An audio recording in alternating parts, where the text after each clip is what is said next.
Bonjour à toutes et à tous, je m'appelle Sonia Mogis, je suis médium et chamane et aujourd'hui je viens vous parler de la puissance du subconscient et de son influence sur notre corps physique. Je vous explique ça tout de suite.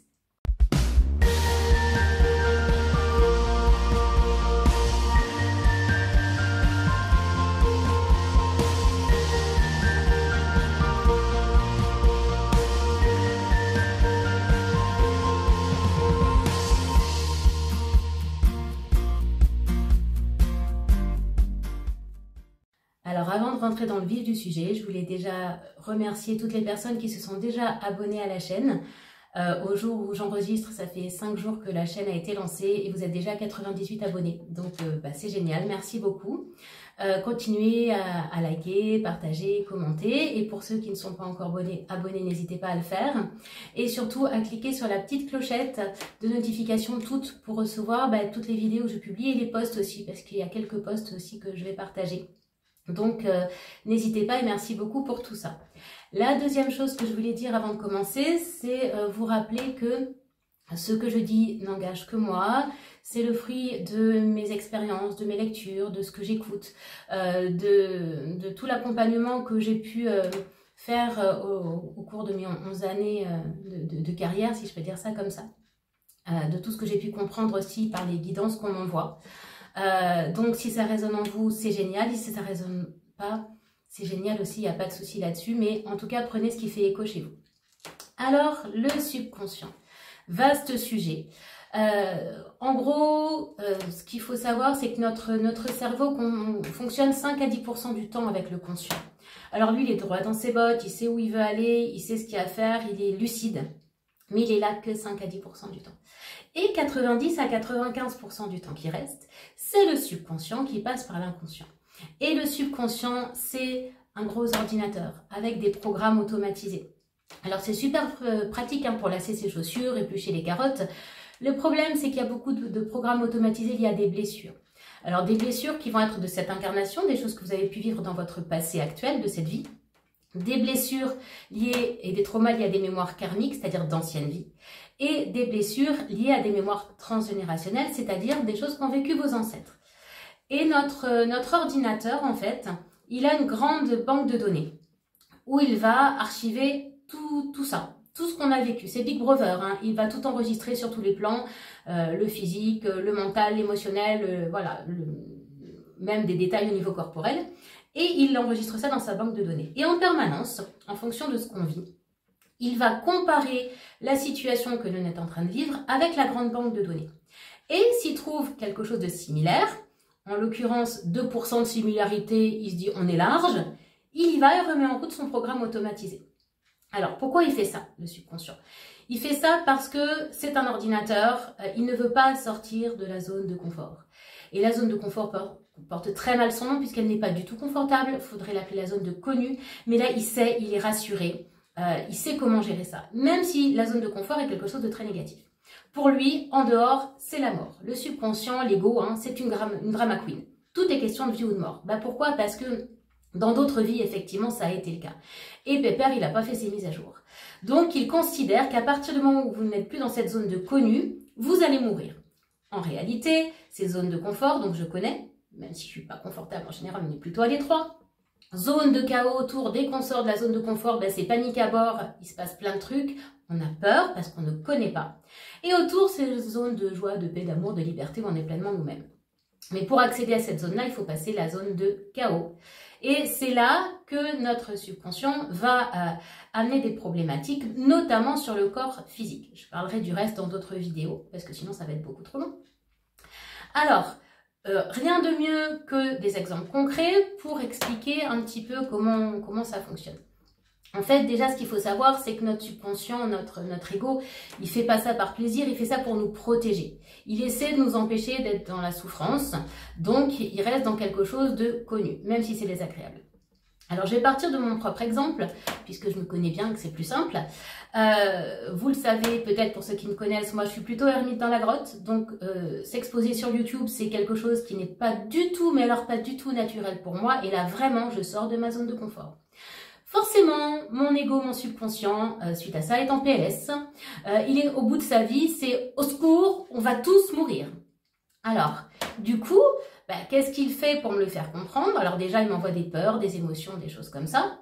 Et il envoie des problématiques au niveau physique. Alors, vous l'avez peut-être vu dans les dernières vidéos, ça a commencé par une tendinite coude-poignet, qui n'était déjà pas très très sympathique. Hein. Le poignet, c'est notamment saisir les opportunités, comme on saisit la poignée de la porte. Et puis comme ça, si ça suffisait pas, le vendredi, le jour où j'ai lancé la chaîne, je me suis brûlée. Vous voyez, voilà, une jolie brûlure, là aussi, exactement à l'endroit où j'avais mal. Alors, la cuisson du tendon contre la tendinite, je vous dis tout de suite, c'est pas du tout, mais alors pas du tout au point. Ça fait plus mal qu'autre chose. Heureusement, j'ai quelqu'un dans ma famille qui est coupeur de feu, donc je m'en sors bien. Mais en tout cas, là encore, mon subconscient a fait en sorte de dire « Oh là là, non, faut qu'elle rentre dans la zone de confort, faut pas y aller. » Et comme ça suffisait pas, il me fait aussi prendre du poids. Pourquoi? Parce que déjà, moi, le poids, c'est quelque chose qui a toujours été une problématique dans ma vie. J'ai pesé jusqu'à 140 kg. Et donc, le poids, c'est la protection. Donc, avec tout ça, il se dit, elle va rentrer dans le cadre. Bah non, moi, je suis une rebelle, donc de toute façon, j'écoute pas ce qu'on me dit, même pas le subconscient. Mais alors, pourquoi il fait ça, mon subconscient? Parce qu'il est allé chercher dans la grande banque de données. Et il s'est dit, alors là, vidéo YouTube, elle va être exposée à la critique.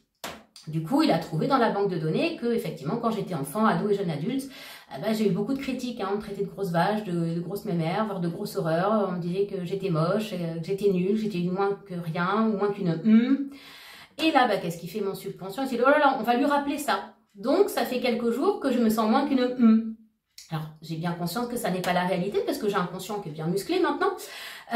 Mais j'ai cet inconfort là au niveau émotionnel. Et il se trouve qu'en plus, les tendons, et merci pour cet éclairage sur les tendons à Marion de Helios Guidance une fois de plus. Les tendons, c'est tout ce qui est lié à la dévalorisation de soi-même. Donc, vous aurez bien compris pourquoi je me suis brûlée au niveau du tendon et la tendinite. Ensuite, le subconscient, il a continué à chercher dans les mémoires karmiques. Et là, il a trouvé que dans d'autres vies, j'avais pris ma place en tant que chamane, guérisseuse. Et forcément, j'avais fini sur le bûcher, d'où peut-être la brûlure, écartelée ou que sais-je, hein, ce qui expliquerait aussi pourquoi j'ai mal partout. Donc, mon subconscient a réveillé toutes ces mémoires-là pour me faire rentrer dans la zone de confort. Parce que pour lui, c'est alerte, alerte, c'est une protection. Il me dit, attention, ça va mal se passer si tu prends cette voie-là. Alors, que faire? C'est-à-dire que mon subconscient, il est en mode panique à bord. Je vais pas en rajouter une couche en disant mais c'est n'importe quoi, qu'est-ce que tu me fais? Ben non, je vais lui expliquer. Imaginez que vous avez face à vous un petit garçon, une petite fille qui est en train de hurler, qui a très très peur parce qu'il y a une petite fourmi en face. Vous n'allez pas dire à ce gamin mais bon sang, tais-toi, tu fais trop de bruit, tu vois bien que ça risque rien, la fourmi, c'est n'importe quoi. Non, vous allez prendre ce petit garçon, cette petite fille dans vos bras, vous allez lui dire mais t'inquiète pas, ça risque rien une petite fourmi, et vous allez lui expliquer et rassurer. Votre subconscient, votre ego, c'est pareil. Vous allez lui expliquer, lui rassurer que non, le bûcher, ça se fait plus, on risque plus rien. Et que même s'il y a des critiques, ça n'engage que les gens qui les feront. C'est-à-dire qu'effectivement, on peut à nouveau me traiter de grosse vache, même si je me suis bien allégée, mais ça en dira plus long sur la personne qui le dit que sur moi, finalement. Donc, rassurer ce subconscient. Et puis, je vous rappelle quand même qu'il est là pour nous protéger. Vous n'allez pas l'enguirlander pour ça. Autre exemple que je donne souvent, imaginez, vous faites brûler beaucoup d'encens chez vous, les fameux bâtonnets de sauge là, qui font beaucoup de fumée. Là, il y a plein de fumée qui s'échappe de chez vous, il y a un pompier qui passe. Il se rue dans votre maison pour vous aider et éteindre le feu, parce que lui, il pense qu'il y a un feu. Vous n'allez pas enguirlander le pompier qui est venu essayer de vous aider, vous sauver. Alors, vous allez dire, bah non, c'est gentil, merci, il n'y a pas besoin, c'est juste mon encens qui s'est un peu emballé. Vous n'allez pas dire au pompier, mais dégage, espèce d'abruti, mais qu'est-ce que vous faites là, je vous ai rien demandé. Ce serait pas logique, quelqu'un qui essaie de vous aider. Votre subconscient, moi c'est tendinite, brûlure, prise de poids. Enfin, si je l'enguirlande, on va pas avancer. Je vais le rassurer, je vais lui dire, je comprends tout à fait que tu sois en panique. Mais t'inquiète pas, je sais ce que je fais, ça va bien se passer. Et puis, j'ai plus 8 ans. Je ne suis plus la personne que j'étais dans une autre vie. Et on va avancer tous les deux. Et de toute façon, j'aurai aussi des personnes capables de m'aider, de m'accompagner si j'ai besoin. Donc, votre subconscient, faut en faire un allié parce que je vous rappelle que ça fait écho aux souffrances. Donc, à la partie de vous la plus blessée, la plus en souffrance. Vous n'allez pas en rajouter une couche en rejetant une fois de plus cette partie-là. Ça n'est pas du tout logique. Et pourtant, notre premier réflexe, c'est de dire « Ah, mais dégage, j'ai pas envie de ça ». Bah ouais, c'est pas du tout confortable, hein. C'est comme aller descendre à la cave, c'est pas confortable. Mais il n'empêche que ça fait partie du jeu et donc il faut vraiment apprendre à réagir différemment. Je ferai une petite vidéo aussi pour parler du saboteur, hein, qui est l'émissaire de notre subconscient, de notre gros ordinateur. Alors ça, c'est une première chose. Comment notre subconscient peut agir aussi sur notre corps physique? J'ai encore deux exemples. Il y a beaucoup, depuis quelques mois, des libérations de mémoire et de mémoire karmique, ou de transgénérationnelle, d'anciennes vies ou de vie des ancêtres. Et là, il y a une espèce de phénomène un peu bizarre, où notre corps manifeste quelque chose qui n'est pas du tout en adéquation avec notre réalité. C'est-à-dire, il ne se passe rien dans notre vie. Et d'un coup, on se tape une méga crise d'angoisse physique. C'est-à-dire que votre plexus se serre, se vrille, vous avez du mal à respirer, vous avez une méga crise d'angoisse et là, votre mental est là. Alors là, je l'ai pas. Je sais pas. Votre mental est incapable de raccrocher ça à quelque chose de concret d'ici et maintenant. Eh bien, c'est normal, c'est juste quelque chose d'une ancienne vie là qui est en train d'essayer de se purger. Donc, votre subconscient, il va créer le stress, l'inconfort, ou parfois la colère, hein, dans le corps physique. Mais c'est votre corps physique qui le ressent et qui va le retraverser pour le digérer et le libérer. Donc dans ces cas-là, c'est simplement que vous fusionnez avec soit une ancienne version de vous ou quelque chose qu'a vécu vos ancêtres. Alors ça fait bizarre parce qu'on se dit mais je suis complètement schizophrène, je suis complètement à l'ouest, ou alors j'ai un trouble de la personnalité. Parce que notre vie elle est comme ça et nous on est en dents de scie et on ne se sent plus nous-mêmes. Bah ça c'est encore un coup de notre ordinateur du subconscient qui est en train de faire du ménage. Autre façon pour le subconscient d'impacter notre corps physique, c'est ce dont vous avez peut-être déjà entendu parler, c'est le bénéfice secondaire. Par exemple, une personne qui va déclencher inconsciemment, on est bien d'accord, une maladie, et qui, malgré les traitements médicaux, malgré les soins, malgré des soins aussi avec des thérapeutes ou des chamans ou des kinésiologues, la maladie ne va pas passer ou elle va s'atténuer et revenir. Et pourquoi ? Alors que la personne, on est d'accord, elle est réellement en souffrance, elle en a ras-le-bol. Mais pour le subconscient, il y a un intérêt à être malade. Souvent, ce sont des personnes qui, en étant malades, on va prendre soin d'elles. Elles vont exister davantage. Ou elles vont garder à leur côté un compagnon ou une compagne. Alors tout ça se fait de manière inconsciente. C'est pas du tout de la manipulation de la personne. Elle le subit. Mais le subconscient se dit, ouais, mais si je vais mieux, mon mari va partir. Si je vais mieux, on va plus prendre soin de moi. Donc là, c'est vraiment être en conscience que quand on fait un soin, deux soins, trois soins, ou des traitements médicaux et qu'il ne se passe rien, faut aller regarder du côté du subconscient, dire, alors, où est-ce qu'est le bénéfice secondaire? Qu'est-ce que ça génère comme confort pour lui? En quoi il reste dans sa zone de confort, sa zone de connu? Et quand on comprend ça, on reste aussi dans la bienveillance. On ne va pas s'auto-flageller, on ne le fait pas exprès. Il y a vraiment la part de nous qui est en souffrance et la part de nous qui préfère ça que sortir de la zone de confort. Je vous rappelle, pour l'ego, sortir de la zone de confort, c'est la mort. Alors évidemment, il ne veut pas y aller, ça se comprend. Hein. Quoi vous dire d'autre par rapport à ça? Donc, le conscient, c'est une chose très importante, le conscient, prendre conscience des choses ne suffit pas à passer à autre chose. C'est-à-dire que moi j'ai bien compris que mon subconscient il était en mode panique à bord, j'avais déjà bien compris avec la tendinite, il a fallu que j'aille me brûler en plus, que je prenne du poids, et malgré tout ça, ça n'a pas encore lâché. Pourquoi? Parce que les connexions conscient-subconscient, c'est 5% de connexion, c'est rien du tout. Après, subconscient corps physique, 95% de connexion. Mais en gros, ça revient, je vous rappelle, à parler à un ordinateur. Quand votre ordinateur à la maison bug, vous n'êtes pas en train de dire, mais bon sang, sois raisonnable, tu vois bien que j'ai besoin de toi pour travailler, allez, sois sympa, redémarre.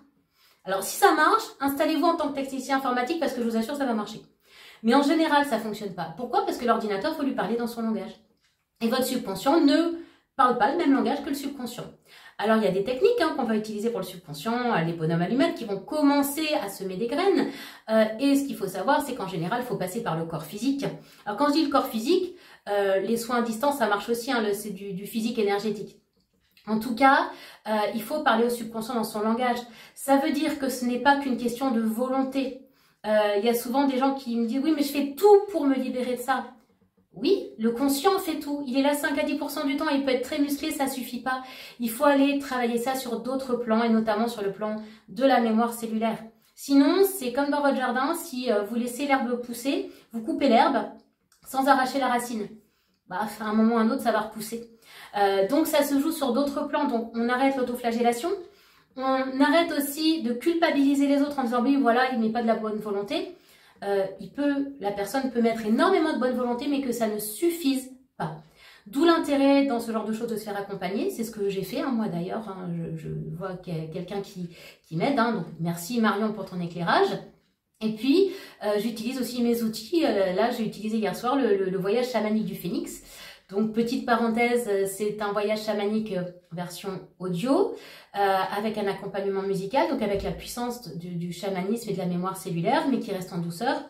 Et pour ceux qui sont du côté d'Angoulême, la version live se fera à Fresneuil le 31 août. C'est un samedi de 17h à 19h. Je referme la parenthèse. Et sinon, pour les autres, il est déjà disponible en version audio au tarif de 40 €. Bref, c'est pas là que je voulais en venir. Tout ça pour vous dire qu'il y a aussi des outils que vous pouvez utiliser par vous-même, comme les voyages chamaniques audio ou d'autres soins que d'autres personnes peuvent proposer. En tout cas, la simple volonté, la simple prise de conscience ne suffisent pas à faire lâcher notre drama queen qui est le subconscient. Alors en attendant, rassurez-le, aimez-le, et puis bah, comme pour tout, ça va passer. Allez, à très vite.